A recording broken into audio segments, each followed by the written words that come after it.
টুম টিস। এবার আসছেন বাপ্পি লাহিড়ী। হ্যালো, সবাই ভালো তো?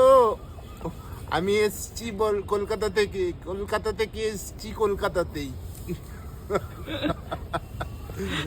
আমার চেঞ্জ হয়ে গেছে, যদিও খুব ঘেমে গেছি একটু। ওরে বাবা, এখানে দুজন ঢুকেছে। হ্যাঁ দুজন। এটা খুব ভালো, দারুণ সিস্টেম। মানে সিরিয়াসলি তোমাদের আমি আগে থেকেই বলেছি, যদি কোনো রকম আমরা আউটডোরে শুট করতে যাবো বা এনিওয়্যার যদি কখনো চেঞ্জেস দরকার পড়ে, এরকম একটা কিন্তু ইনস্ট্যান্ট তাবু কিনে নিতে পারো সিরিয়াসলি। আর আমার ফেভারিট কালার গ্রিন। ঠিকই ধরছিলে, ছেড়ো না, মানে ছেড়ো না। এইটাকে ছাড়ো, এইটাকে ছাড়ো, এটাকে ভেতরে ঢোকাও। আমি বললাম হ্যাঁ ঠিক আছে, আমি দেখছি। নাও পাই হয়েছে হয়েছে হয়েছে হয়েছে হয়েছে হয়েছে নাও হয়েছে হয়েছে হয়েছে দাও ওটার মধ্যে ঢুকিয়ে দিই। হয়ে গেছে।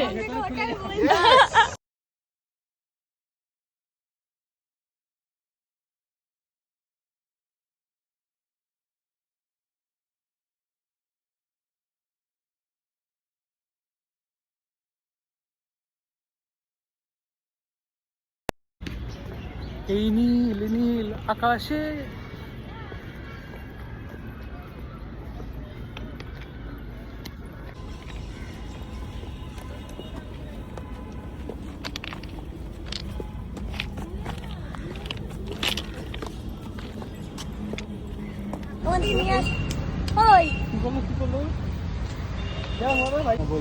মানে আমার মাথা এত গরম হয়ে গেছে আজকে। আমি তোমরা দেখলে ব্লগটা শুরু করলাম সুন্দরভাবে, রেডি হয়ে বেরিয়েছি। যেহেতু আজকে আমার শুটিং, আমি যে ড্রাইভার নিয়ে নিয়েছি, আমি নিজে গাড়ি চালাবো না। কিন্তু আমি বুঝি না যে ড্রাইভার সেন্টারের ড্রাইভারগুলো এতটুকু নলেজ হয় না।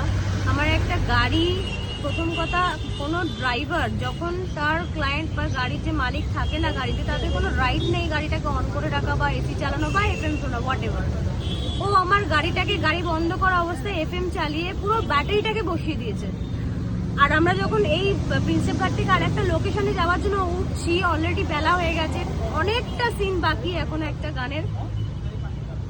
অলমোস্ট আমরা এখানে 1.5 ঘন্টা ওয়েট করে আছি শুধু ব্যাটারির জন্য। এখন মিস্ত্রি এসে, তোমরা দেখো ওই যে মিস্ত্রি এসে গাড়ি স্টার্ট দিল, ব্যাটারি টু ব্যাটারি করে। তারপরে এখন আমরা একটা জায়গায় যাবো, এখন গাড়ি আর একটু চার্জ হবে, তারপর গাড়ি স্টার্ট হবে। মানে সমস্ত ড্রাইভার সেন্টার আমি বুঝি না, ড্রাইভার সেন্টার ড্রাইভারগুলো কিরকম আছে, গাড়ির ব্যাপারে কোনো নলেজ থাকে না।